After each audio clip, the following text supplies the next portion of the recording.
ஒன்று ஹெச்ஐவி பரவி இருக்கலாம், அது அந்த வாய்ப்பு அது எப்படி பரவி இருக்கு அப்படின்றது அடுத்து வருவோம். இன்னொரு பக்கம் என்ன அப்படின்னா, பெங்களூர்ல அப்போ வந்து ஒரு டீசன்ட் கை அடிச்சவர் அப்படின்றதுனால வருவான். இவனோட நோக்கம் வந்து அவளை கல்யாணம் பண்ணுறதுலாம் கிடையாது, அவளை கொஞ்ச நாள் வச்சு அனுபவிச்சுட்டு அப்புறம் நல்ல பீஸு அப்படிங்கிற மாதிரியான ஒரு இதில் இப்படி வரும்போது என்ன ஆகுதுன்னா, அந்நிய சக்திகள் பூராமே உள்ள வரும். இப்போ சென்னை ஏன்னா சென்னையோட ஹாட் கிளைமேட், சென்னையும் ரெண்டாவது இப்போ வந்துகிட்டு இருக்கிறது தான். பூனே ரெண்டாவது நாசமாக போனதில்லை இந்தியாவில். ஃபஸ்ட்டு பெங்களூர், ரெண்டாவது பூனே, மூணாவது சென்னை. என்ன ஆகுது அப்படின்னா, இந்த கலாச்சார சீர்கேடாய் ப்ராஸ்டியூஷன் அதிகரிச்சு கல்லூரி மாணவிகள்லாம் ப்ராஸ்டியூஷன் இறங்கி இப்போ கல்லூரி மாணவர்களுக்கு பரவுது அப்படின்னாலே அப்போ இவங்க உள்ளே இறங்கியிருக்காங்கன்னு தான் அர்த்தம். எப்போவுமே சைக்கலாஜிக்கலாக பார்த்தீங்கன்னா, ஒரு பொண்ணு வந்துச்சுன்னா கூட 10 பேர், இப்போ 10 பசங்களை கூப்பிட்டு வர வேண்டாம். ஒரு பொண்ணை கூப்பிட்டு வந்து ஒரு இடத்துக்கு கொண்டு வந்து விட்டிங்கன்னா 10 பசங்க ஆட்டோமேட்டிக்காக அங்கே வந்துடுவாங்க. எனக்கு தெரிஞ்சு இது மாஃபியாக்களோட வேலையா, ஏதோ ஒரு பிஸ்னஸை உடைக்கிறதுக்கு பண்ணியிருக்கலாம், இல்லைன்னா கூட்டத்தை குறைக்கிறதுக்கு ஏதோ ஒரு அரசு சார்பான சில பேர், இல்லை தன்னார்வ தொண்டர்களுமே எவனையா ஒழிச்சு கட்டுறதுக்காக, இல்லை உண்மையிலேயே இப்படிலாம் இல்லைன்னு சொல்ல முடியாது பெங்களூரை பொறுத்தவரை.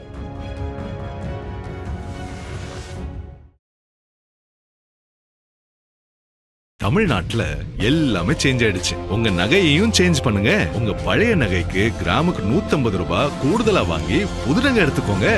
அதே கம்மி சேதாரம் தான் உங்க லலிதால மட்டும்தான். ஆச்சி மசாலா, எந்த சமையலும் ருசி தேடும் ரகசியம் 20 ரூபாய். உலக தமிழர்களுக்கு வணக்கம். இன்றைய நிகழ்வில் நம்மோடு மூத்த பத்திரிகையாளர் திரு உமாபதி அவர்கள் நினைக்கிறார்கள். சார் வணக்கம். சார் வணக்கம். வணக்கம் சார்.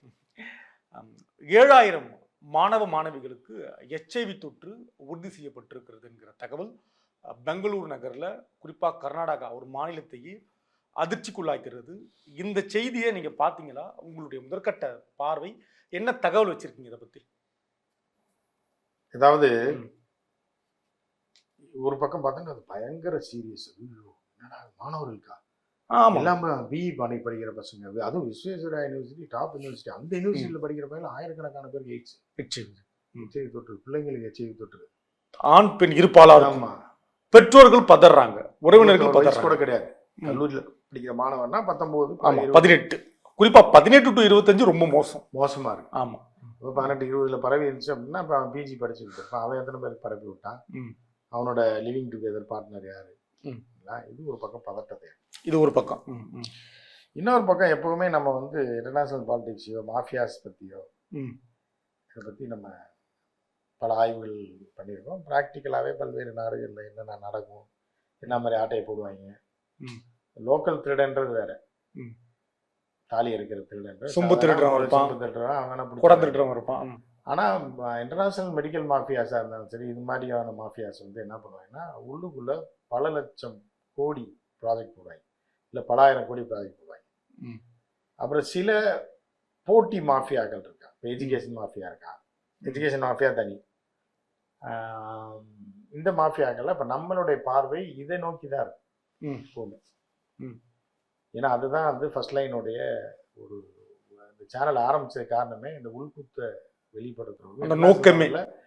உள்ள நோக்கங்கள் என்ன, இன்னொரு பார்வை என்ன, இது எதுல இருந்து வந்திருக்கலாம் அப்படின்றத உடைக்கிறது தான் நம்மளோட மாற்றுக்கோணம்ல, யாரும் பார்க்காதத பார்க்கிறது, அதுல என்ன இருக்குன்றது நம்ம நுணுக்கமா பார்க்கிறது, அதுக்கான ஆவணங்களை கொடுக்கறது, அதுக்கான சந்தேகங்களை மக்கள்கிட்ட அப்ப இது இருக்குப்பா பார்த்துக்க, ஆய்வுகளை சமர்ப்பிக்கிறது. இந்த ஆய்வு நடந்திருக்கு அப்படின்றது சொல்றது. ஸோ இப்போ என்ன அப்படின்னா இது 2 விதமா பார்க்கலாம். சரிங்க. சொல்லணும் அப்படின்னா, பாரதி ராஜாவோட படத்துல, முதல் படத்துல டாக்டர், அந்த டாக்டர் வந்து என்னன்னா மிருக டாக்டர்.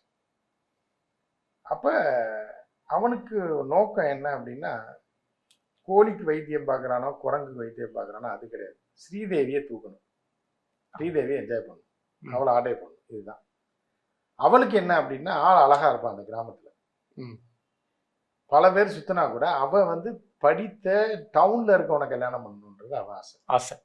மோசக்காரனா வேசக்காரனா அதை பத்தி அவளுக்கு அதெல்லாம் தெரியாது. ஆள் நீட்டா இருக்கான், கோட் சூட் போட்டிருக்கான், பேண்ட் ஷர்ட் போட்டிருக்கான். அவன் நம்ம ஊர்ல நமக்கு ஏத்த மாப்பிள்ளை இல்ல, எல்லாமே சப்பானியாவும் பரட்டையாவும் இருக்கு. அப்ப வந்து ஒரு டீசன்ட் கை அடிச்சவர் அப்படின்றதுனால வருவான். இவனோட நோக்கம் வந்து அவளை கல்யாணம் பண்ணுறதுலாம் கிடையாது. அவளை கொஞ்ச நாள் வச்சு அனுபவிச்சுட்டு அப்புறம் நல்ல பீஸு அப்படிங்கிற மாதிரியான ஒரு இதில் அவனோட நோக்கம் சொல்லுவான், நம்மளோட இதில் சொல்லுவான். இதுதான் வந்து இந்த மெடிக்கல் மாஃபியாஸோட நடந்திருக்கு. ஆமாம். எப்படின்னா ஒன்று ஹெச்ஐவி பரவி இருக்கலாம், அது அந்த வாய்ப்பு, அது எப்படி பரவி இருக்கு அப்படின்றது அடுத்து வருவோம். இன்னொரு பக்கம் என்ன அப்படின்னா, பெங்களூர்ல அந்நிய சக்திகளோட ஆதிக்கம் அதிகமாயிடுச்சு. கனடிகாஸ் பெங்களூர்ல 15% கூட கிடையாது. பாப்புலேஷன்ல ஒரு 40% இருப்பாங்க, அவ்வளோதான். 40-45% தான் பெங்களூர் சிட்டியில் கனடிகாஸ் இருப்பாங்க. தமிழ் ஒரு 15% இருப்பாங்க. மீதி எல்லாமே பல்வேறு மாநிலங்கள், கேரளாலேருந்து போனவன், கர்நாடகா, இது வட மாநிலங்கள், பாம்பே, மகாராஷ்டிரா, சிக்கிம், நாகாலாந்து, வெஸ்ட் பெங்கால், அங்கே உள்ள பணக்கார வீட்டு பிள்ளைங்க, அப்பர் மிடில் கிளாஸ் வீட்டு பிள்ளைங்க, பசங்க தான் பெங்களூருக்கு வராங்க படிக்கிறதுக்கு, வேலைக்கோ படிக்கிறதுக்கு. அவங்க வரல, படிக்கிறதுன்ற போர்வையை பொத்திட்டு வராங்க. அந்த லேபிள்ல வந்து இறங்குறாங்க. இறங்குறவங்க ஏன் இறங்குறாங்கன்னா, இதை நம்ம ஏற்கனவே சொல்லியிருக்கோம், பல வருஷங்களுக்கு முன்பே அதை ரிவீல் பண்ணி. எப்பவுமே சைக்கலாஜிக்கலாக பார்த்தீங்கன்னா, ஒரு பொண்ணு வந்துச்சுன்னா கூட 10 பேர், இப்போ 10 பசங்களை கூப்பிட்டு வர வேணாம். ஒரு பொண்ணை கூப்பிட்டு வந்து ஒரு இடத்துக்கு கொண்டு வந்து விட்டீங்கன்னா 10 பசங்க ஆட்டோமேட்டிக்காக அங்கே வந்துடுவான். சர்க்கரையை எறும்பு மிக்கிற மாதிரி கிடக்கிற சர்க்கரையை மட்டும் கொண்டு வந்து வச்சிட்டிங்கன்னா எறும்பு ஆட்டோமேட்டிக்காக 100 கணக்கில் வந்துடும். ஸோ அப்போ வந்து இந்த சர்க்கரை வந்து என்ன ஆசைப்படுது அப்படின்னா, இந்த உள்ளூருக்குள்ளே இருந்தால் எந்த எறும்பு சாப்பிடுதுன்னு தெரிஞ்சு போயிடும். அப்போ ஒரு அழகான ஊர், அருமையான கிளைமேட்டு, கண்ணுக்கு குளிர்ச்சியான ஒரு ஊர், நம்ம நினைக்கிற மாதிரி எதை வேணாலும் என்ஜாய் பண்ணலாம், எந்த நாயும் கேட்காது. நம்ம என்னென்னலாம் விரும்புகிறோமோ அதெல்லாம் எளிதாக வாங்க முடியும், கிடைக்க முடியும். யாரும் பார்க்க மாட்டா, பார்த்தாலும் வீட்டில் போய் சொல்ல மாட்டான், வீட்டில் சொன்னாலும் அவங்களுக்கு அதை பற்றி புரியவே புரியாது. ஸோ இந்த சர்க்கரை பூரா அங்கே வரும். பார்த்தோன்னே எறும்புகள் அங்கே வர ஆரம்பிச்சோம். அப்போ சர்க்கரை எறும்பு சேர்ந்தா என்ன ஆகும்? லக்ஸரி மார்க்கெட் ஆச்சு அது. இப்படி வரும்போது என்ன ஆகுதுன்னா, அந்நிய சக்திகள் பூராமே உள்ள வரும். இப்போ சென்னை ஏன்னா சென்னையோட ஹாட் கிளைமேட், சென்னையும் 2வது இப்போ வந்துட்டு இருக்காது தான். பூனே 2வது நாசமாக போனதில்லை இந்தியாவில். ஃபர்ஸ்ட் பெங்களூர், 2வது பூனே, 3வது சென்னை. ஸோ ஆனால் சென்னை மைனஸ் என்னன்னா, எல்லாம் ஈஸியாக இருக்குது, கடல் இருக்குது, அங்கே வந்து பார்க் இருக்குது, கிளைமேட் இருக்குன்னா இங்கே கடல் இருக்கு. அப்படி போயிடலாம், வண்டி ஏறி ஈஸியாக இருக்கு, போயிடலாம். போனோம்னா அப்படியே போய் பாண்டிச்சேரி வரைக்கும் போயிடலாம், கும்மாளம் போடலாம், எல்லாம் கடலை ஒட்டி காரம் டிராவல் பண்ணி போகணும். அங்கே ஊரே அப்படிதான். அப்படினால அது மார்க்கெட்டில் நம்பர் 1ல் இருக்கு. 2வது பூனே இருக்கு. பூனேலே அதே மாதிரி கிளைமேட், பூனா மகாராஷ்டிரா. பூனேல போனீங்கன்னா இதே மாதிரி பெங்களூர் மாதிரியே கிளைமேட், அதே மாதிரி மேடு பள்ளமான ஊர் இருக்கு. இப்போ தமிழ்நாட்டில் சொல்லணும்னா கோயம்புத்தூர் எப்படியோ அதுதான் பெங்களூர்.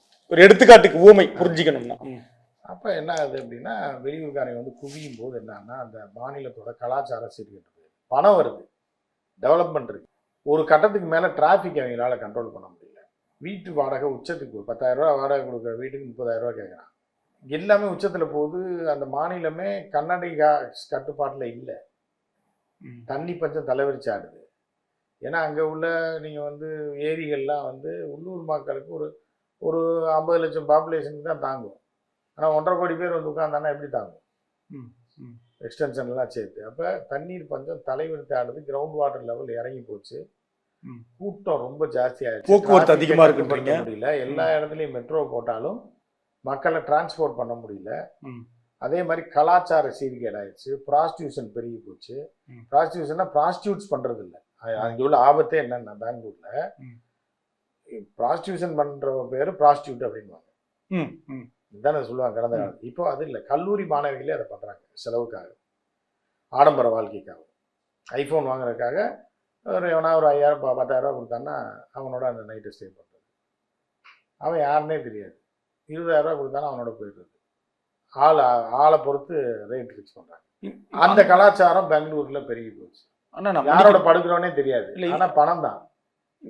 நைட்டுக்கு 20,000 ரூபா. அந்த மாணவியோட அம்மா தாய் தகப்பனுக்கு அவங்க ஊர்ல அவங்க பொண்ணு பெங்களூர்ல படிக்கிறான், இன்ஜினியரிங் காலேஜ்ல படிக்கிறான். கேட்க மாட்டாங்களா இவ்வளவு இன்னும் இப்படி யார்கிட்ட படுத்தா இவ்வளவு பெரிய போன் வாங்கியிருக்கு, இவ்வளவு ட்ரெஸ் போட்டிருக்கு, ஆடம்பரமான ஒரு வாழ்க்கை இருக்கு. அதெல்லாம் அங்க வீட்டுக்கு போனா தானே, வருஷத்துக்கு ஒரு டைம் தானே வீட்டுக்கு போவாங்க. அது ஏதாவது ஒண்ணு சொல்லிக்கலாம். கோகல்ல விழுந்து இதை வாங்கினேன், அதை வாங்கினேன். ஆஃபர்ல வாங்கினேன், ஆடி ஆஃபர்ல, ஆடிய தள்ளுபடியில் வாங்கினேன், ம். லோன் போட்டு வாங்கியிருக்கேன், நீங்கள் கொடுக்குற காசை கொஞ்சம் கொஞ்சமாக சேர்த்து வச்சு வாங்கினேன். ம். அதான் அவங்க தார்பாராக காசு தர்றாங்க இல்லை, வீட்லேயும் காசு தர்றாங்க. ம். ஆனால் அவளுகளை காம்படிட் பண்ண முடியாத மிடில் கிளாஸ் இருப்பாங்கல்ல. நீ எப்படி பொம்பளை பிள்ளைங்க எப்படி ஐஃபோன் வாங்கினேன்னு கேட்டால் அது வீட்டில் இருக்குமா, அதோட ஓடி போயிடுது, அடிச்சு மண்டகிட்டே உடைச்சிடும் அம்மா அப்பா. நடைமுறை பாவனையிலே கண்டுபிடிச்சிருவாங்க. சந்தேகப்படுறியா நீ என்னைய அப்படின்னு. இல்லைன்னா ஒரு என் லவர் இருக்கா வாங்கி கொடுத்தா, அப்போ என்ன, நான் அவனை தான் கல்யாணம் பண்ண போகிறேன், என்ன கட்டுவீங்க. ஸோ இப்போ வந்து என்னென்னா ஆடம்பர ட்ரெஸ்ஸு வர்றா, நம்மகிட்ட காசு இல்லை, அவன் பணக்காரி பில்டப் விடுறா காலேஜில். இப்போ நம்ம இந்த அவனை தூக்கிடலாம், இல்லை அவன் கூப்பிட்றான், புரோக்கர்ஸ் இருப்பாங்க, கல்லூரி மாணவிகளுக்குள்ளேயே தங்குற இடத்துலையே பெண்களே இருப்பாங்க. ஏப்பா அவன் பார்க்க எவ்வளோ அழகாக இருக்க, இவ்வளோ கஷ்டப்படுறேன் நீ சொல்லு, ஒன்றும் ஆகாது. மந்த்லி ஒரு 2 times 3 times என்ன ஆகுதுன்ற, ஒன்றுமே ஆகாது, வா நான் பார்த்துக்கிறேன். ஒருவேளை குழந்தை ஏதாவது நின்றுச்சுன்னா அப்படின்னா அதெல்லாம் ஏங்க அது நீங்கள் வந்து இல்ல முதல் முறையா வர குழந்தை 90 கிட்ஸ் இல்ல, நான் முதல் முறையா அந்த குழந்தை இப்படி கேட்குமேன்ற, அது கேட்கும்ல ஏக்கத்தோட. நீங்க 90 கிட்ஸ் ஒரு விவரம் புரியாத ஒரு தத்தியா இருந்தீங்கன்னா என்ன ஐயோ கேள்வி கேட்டீங்க, இது தெரியாம நான் சொல்லல, நீங்க போய் இதை வேற யார்ட்டா கேட்டீங்கன்னா உங்களை ரொம்ப மேலைங்களையும் பார்ப்பாங்க மாதிரி பார்ப்பாங்க. தம்பி சரி தம்பி சரி, ஆட்டத்திலேயே சேர்த்துக்க மாட்டாங்க. ஆட்டத்தில் அடுத்த ரவுண்டு வந்து உங்களை பார்த்தாலும் அடுத்த தெருவழியா போயிடுவாங்க. ஐயோ இவ்வளோ முக்கியா இருக்காப்புல, இவ்வளோ இதாக இருக்கு, சரி இந்த சப்ஜெக்டுக்குள்ள அவர் கேட்குறாரு, சரி சரி விவரம் புரியாம இருக்கா. சரி, நம்ம அதுல அந்த குழந்தை அப்படி கேட்கறது அப்படின்னா கேட்கறதுன்னா என்ன, எந்த குழந்தை கேட்குது, இந்த மாதிரி இப்ப நடந்தா தப்பு நடந்தா குழந்தை பிறந்தா தானே கேட்கும், ஒரு அச்சம் இருக்கும் இல்லையா. ஏற்கனவே அந்த சிக்கன் இந்த சிக்கன்லாம் சாப்பிட்டீங்க, ஏற்கனவே உங்களுக்கு குழந்தை பிறக்காது, அந்த பொண்ணுக்கு எத்தனை தடவை என்ன பண்ணாலும் பிறக்காது, அதுக்கு ஹாஸ்பிட்டலுக்கு போய் பணம் கொடுத்தாதான் குழந்தைய பிறக்கும். நீங்க எந்த காலத்துல இருக்கீங்க, சிவாஜி படம் ரொம்ப பார்ப்பீங்களோ, நிறைய பார்ப்பேன், அப்படியே வளர்ந்துருக்கேன்னு. சிவாஜி படம் பார்த்துருப்பீங்க, பழைய ரஜினி படம் கமல் படம் பார்த்துருப்பீங்க. இப்போலாம் வந்து நானே சந்தேகப்பட்டிருக்கேன், எப்படின்னா ஒரு கற்பழிப்பு சீன் வச்சிருவாங்க, அது அப்போ எனக்கு புரியல, நான் என்ன யாராவது இந்த மாதிரி கற்பழிச்சிட்டாங்கன்னா அந்த பொண்ணு செத்து போயிடும் போல, அப்படிதான் செத்துரும். ஆமா, அடுத்த தானே சாவடிச்சு, அதான் என்னோட தங்கச்சியா இருக்கும், யாராவது ஏதாவது பண்ணிடுவாங்க, பண்ணோடனே அது செத்து போயிடும். அதுக்கப்புறம் தான் கதையை தொடர்ந்து பண்ண செத்துருமோ, அப்புறம் எப்படி பிள்ளையெல்லாம் பிறக்குது அப்படின்ற சந்தேகம் எனக்கு அப்போ வரும். இப்போ கல்யாணம் பண்ணி பண்ணா சாகாது, கல்யாணம் பண்ணாம வேற எவனா பண்ணானா செத்துருமோ, அது பேயா வருமோன்னு நான் பயந்துருக்கேன். அதுக்கப்புறம் பேயா வந்து ஆவியா 90 கிட்டனால இன்னும் கீழ்த்தரமா, ஐயோ அது பேயா வருமா பயந்துருக்கீங்க. நாங்க வந்து 80க்கு முன்னாடி இருக்கிறதுனால கொஞ்சம் ஓரளவு சமாளிச்சோம். ஸோ அப்படி இருக்கும்போது நீங்கள் வந்து என்ன அந்த காட்சி அதானே வழக்கம் போல மானு ஓடும் புலி பாயிற காட்சியோட அது முடிஞ்சு. ஆமாம், ஸோ அது வரைக்கும் தான் உங்களுக்கு தெரியும். ஆமாம், அதெல்லாம் அந்த காலம். இப்போ மானே படுத்துருக்கும். ஓ சரி, மானே எங்கள் ரெஸ்ட்டில் தான் இருக்கும். ஸோ அப்படி இருக்கும்போது இப்படி போயிட்டு பெங்களூர்ல புலிகள் விளையாட ஆரம்பிக்கும். நம்ம புலிகள் விளையாடும், மானு ஒன்றா தான் இருக்கும், ஒரே வீட்டில் தான் மானு இருக்கும் புலிகள் இருக்கும். அதுதான் இல்ல மான்கள் புலிகள்ன்றாங்க, நீங்க கூட சிங்குலர்ல சொல்றீங்க. அது இருக்கு, இது மான் புலிகள் புலிகள் மாறும்போது என்ன ஆகுது அப்படின்னா, இந்த கலாச்சார சீர்கேடாய் ப்ராஸ்டியூஷன் அதிகரிச்சு கல்லூரி மாணவிகள்லாம் ப்ராஸ்டியூஷன்ல இறங்கி, இப்போ கல்லூரி மாணவர்களுக்கு பரவுது அப்படின்னாலே அப்போ இவங்க உள்ள இறங்கியிருக்காங்கன்னு தான் அர்த்தம். இதே லிவிங் டுகெதரில் ஒரு பிள்ளையோட இருந்திருப்பான், அவளை வந்து வேற ஒருத்தன் இது பண்ணி இருந்திருப்பான், அதன் மூலமாக பரவியிருப்பான். இதனால் இவன் இது பண்ணிட்டு வந்திருப்பான், இவன் வந்து ஒருத்தியோட உறவு வச்சிருப்பான், அவளுக்கு பரப்பி விட்டுருப்பான். இப்படி தான் போயிட்டு இருக்கு. ஸோ இப்படியும் இருக்கலாம். எஜுகேஷன் மாஃபியாஸு உள்ள கல்லூரி வந்து பீக்கில் போயிட்டு இருக்கு. எல்லா கல்லூரியும் வந்து 20 லட்சம் 25 லட்சம் இல்லாமல் ஆர்ட்ஸே கிடைக்க மாட்டேங்குது.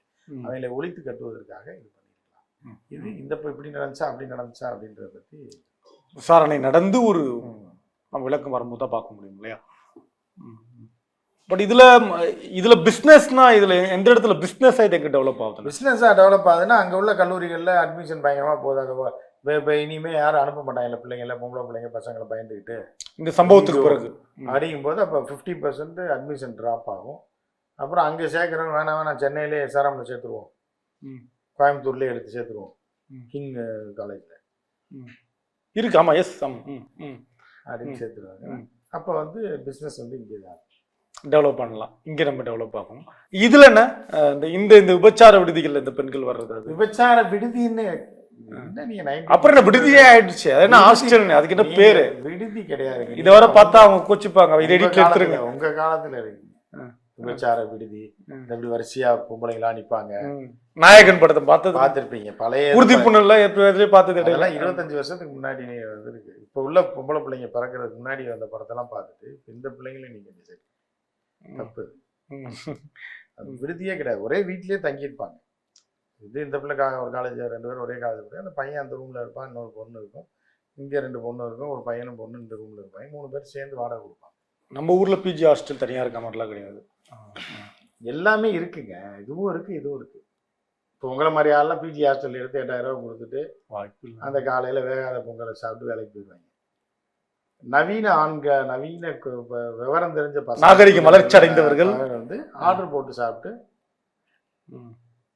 கூடயே ஒன்றை வச்சுக்கிட்டு படுத்துட்டாங்க, அதுக்கும் வாங்கி கொடுத்துட்டு.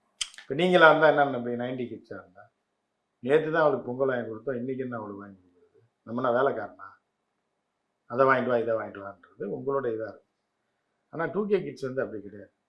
அவன் எந்திரிக்கிறதுக்கு முன்னாடியே பிரெட் ஆம்லேட்டும் காஃபியும் ஃப்ளாஸ்கில் வச்சுட்டு தான் இருப்பாங்க. அப்படி இருக்கும்போது தான் அவங்க 2 பேருக்குள்ள அந்த உறவு வந்து மேம்படும், ஸ்ட்ராங்காகும். இவ்வளவு பெரிய ஆளா இருந்தா ரூம்குள்ளேயே உங்களை சேர்க்க மாட்டாங்க, அதான் ஆட்டத்திலேயே சேர்க்க மாட்டாங்க, ஆட்டத்திலே கிடையாது, சேர்க்க மாட்டாங்க.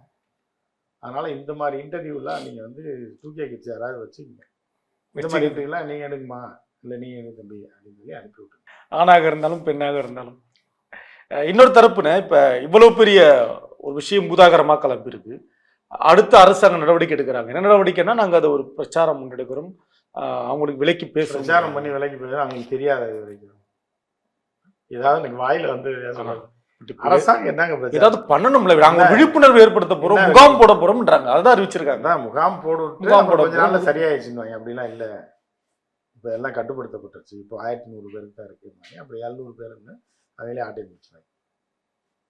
இதுல வந்து பெரும்பகுதி பொய்யாதான், பொய்ய பரப்பி விட்டு மாஃபியாஸ் இந்த வேலையை. நீங்க என்ன நான் மட்டும் தெளிவாகணும்னு கேட்கிறேன், இந்த 7000 கவுண்ட் பொய்ன்றீங்களா? அப்படி வாய்ப்பு இருக்கு? பொய்ன்னு சொல்ல வரல, அந்த கவுண்ட் எப்படி பொய்? அது அதிகமாகவும் இருக்கலாம், ஒரு கதை, அந்த கதையில இந்த கேரக்டர்லாம் அது பொய்ன்னு எப்படி சொல்ல முடியும்? ஒரு கதை உருவாக்கப்பட்டிருக்கு, அந்த அந்த கதையில சில கேரக்டர்லாம் வரும்ல, ஒருத்தர் பைக்ல போவான், ஒருத்தர் பின்னாடி வருவான், அட்மாஸ்பியர்ல நடந்து வருவான், ஒருத்தர் சும்மா உட்காந்துட்டு இருப்பாரு, உட்காந்துருப்பான், ஒருத்தர் இறந்த பழம் வித்துட்டு இருப்பான், ஒருத்தர் நொங்கு வெட்டிட்டு இருப்பான். அதெல்லாம் இது ஒரு சம்பவம். அந்த கேரக்டர் நீங்க அது எப்படி வந்துச்சு, இவர் ஏன் இங்க நிக்கிறாருன்னு கேட்டீங்கன்னா நான் எனக்கு தெரிஞ்சு இது மாஃபியாக்களோட வேலையா இருக்கு. ஏதோ ஒரு பிஸ்னஸை உடைக்கிறதுக்கு பண்ணியிருக்கலாம், இல்லைன்னா கூட்டத்தை குறைக்கிறதுக்கு ஏதோ ஒரு அரசு சார்பான சில பேர் பண்ணியிருக்கலாம், இல்லை தன்னார்வ தொண்டர்கள் எவனையா ஒழிச்சு கட்டுறதுக்காக இதை ஆரம்பிச்சு, இல்லை உண்மையிலேயே இப்படிலாம் இல்லைன்னு சொல்ல முடியாது பெங்களூரை பொறுத்தளவு. ஏன்னா வந்து ஒரு பொய்யை சொல்லணும்னா அதில் உண்மையும் கலந்துருக்கணும். ஆமாம், அப்படின்ற மாதிரி தான் இந்த சம்பவம். அதில் உண்மை இருக்கு, கட்டுப்பாடற்ற தாறுமாறான உறவுகள் அங்கே நடந்துகிட்டு இருக்கு பெங்களூரில். பொண்ணு, அழகான பொண்ணை வந்து கிடைக்கிறதெல்லாம் அங்கே ஈஸி, அது ஒரு பெரிய இதே கிடையாது, கணக்கே கிடையாது, பணம் இருந்தால் போகும் அப்படின்ற ஒரு நிலைக்கு அந்த ஊர் போயிடுச்சு. அதனால அது தொடர்பாக ஏதாவது பண்ணியிருக்கலாம். அதில் இன்னொரு செய்தி, நான் நிறைவான கருத்து, நான் அதோட முடிக்கணும்னு ஆசைப்படுறேன். மாணவர்கள் மத்தியில் இப்படி இருக்கு அப்படின்ற ஒரு செய்தி வருகிற பொழுது மாணவியுடைய வயதும் அவங்களோட தொடர்பு இருக்க இன்னொரு நபருடைய வயதும் ரொம்ப வித்தியாசமா இருக்கு, அதையும் அதில் இது பண்றாங்க. அது எப்படின்னு அந்த இடத்த எப்படி பொருத்தி போகுது? அதாவது HIV கிருமிக்கு அதெல்லாம் தெரியாது. ஆமாம், அது யாரோட இருந்தாலும் இந்த பையனுக்கு 19 வயசு தான் ஆகுது, இந்த பிள்ளைக்கு 24 வயசு ஆகுது, நம்ம இவங்களை தொற்றக்கூடாதுன்னு தெரியுமா? ஒரு கல்லூரி பெண்ணா இருக்காங்க, அவரா இருக்காரு, தகப்பன் வயது ஒருத்தர் நபரோட இருக்காங்க. அதுல என்ன இருக்கு? மணிதான் அவங்களுக்குள்ள, பணம் தான் இல்லையா? ஏதோ ஒரு காரணம் இருக்கும், இவங்ககிட்ட இல்லாதது அவர்கிட்ட இருக்கும், அவர்கிட்ட இல்லாத இவங்ககிட்ட இருக்கும், அப்படித்தானே ஒரு இது வரும், ஏதோ ஒன்று கொடுக்கல வாங்க. இப்போ நீங்கள் ஒரு கடைக்கு போறீங்க, ஒரு காய்கறி வாங்க போறீங்க, எதுக்கு போறீங்க? உங்ககிட்ட அந்த காய் இல்லை, தக்காளி வீட்டில் காலியாக இருக்கு, அதனால வெங்காயம் இல்லை, வாங்க போறோம். இருந்தா ஏன் வாங்க போறீங்க அந்த கடைக்கு? நிச்சயம். அப்போ அவன்கிட்ட என்ன இருக்கு? அவன்கிட்ட தக்காளி வெங்காயம் இருக்குன்றதுனால உங்களை ஈர்க்கிறான், நீங்க தக்காளி வெங்காயம் இல்லைன்றதுனால அவன் கடையில் போய் வாங்குறீங்க. அப்போ இந்த 2 பேரும் ஒன்னா சேரும்போது நீங்க அவனுக்கு பணம் கொடுக்குறீங்க, அவன் தக்காளி வெங்காயம். ரொம்ப தெளிவா பேசுறீங்க. அதனால எப்படிங்க அந்த வயசான ஒரு கடையில போய் நீங்க தக்காளி வாங்குறீங்க 2 கிலோ? நீங்க அழகான பெண்கள், வயசு பொண்ணு உட்காந்துருக்கு, தக்காளி விற்கிதுன்றக்கா அதை போய் வாங்குறீங்களான்னு கேட்டா அதுக்கு இதுக்கு சம்மந்தம் கிடையாது. உங்களுக்கு தேவை தக்காளி வெங்காயம், அது எங்க இருக்கோ அதை நோக்கி நீங்க போறீங்க. அவருக்கு தேவை அதை விற்கணும்ன்றது. சூர்யா படம்லாம் பாக்குறது நிறைய பூராவே நிறைய பார்த்து வளர்ந்துருக்குமே. உறுதி புண்ணெல்லாம் போய் பார்த்துருக்கீங்க, அதெல்லாம் பார்த்து என்ன பண்ண போறீங்க? அப்போ நீங்கள் வந்து என்னென்னா அந்த பொலிட்டிக்கல் இன்டர்வியூ வந்து நீங்கள் பண்ணுங்கள், அது உங்களுக்கு சிறப்பாக வரும். பண்ணி இது பண்ணுங்கள், ஏதாவது கூட்டு போய் விசாரிப்பாங்க, மறுபடியும் விசாரிப்பாங்க, உங்க மீது வழக்கு பாயும். அப்போ வந்து வளர்ச்சி வரும் உங்களுக்கு. இதுலலாம் போய் பொம்பளை பிள்ளைங்க இதில் 2K கிட்ஸில் இறங்குனீங்க அப்படின்னா அது யாருக்குமே பிரயோஜனம் இல்லாமல் போயிடுன்றது என்னுடைய நன்றி. தமிழ்நாட்டுல எல்லாமே சேஞ்ச் ஆயிடுச்சு. உங்க நகையையும் சேஞ்ச் பண்ணுங்க. உங்க பழைய நகைக்கு கிராமுக்கு 150 ரூபாய் கூடுதலா வாங்கி புது நகை எடுத்துக்கோங்க. அதே கம்மி சேதாரம் தான் உங்க லலிதால மட்டும்தான்.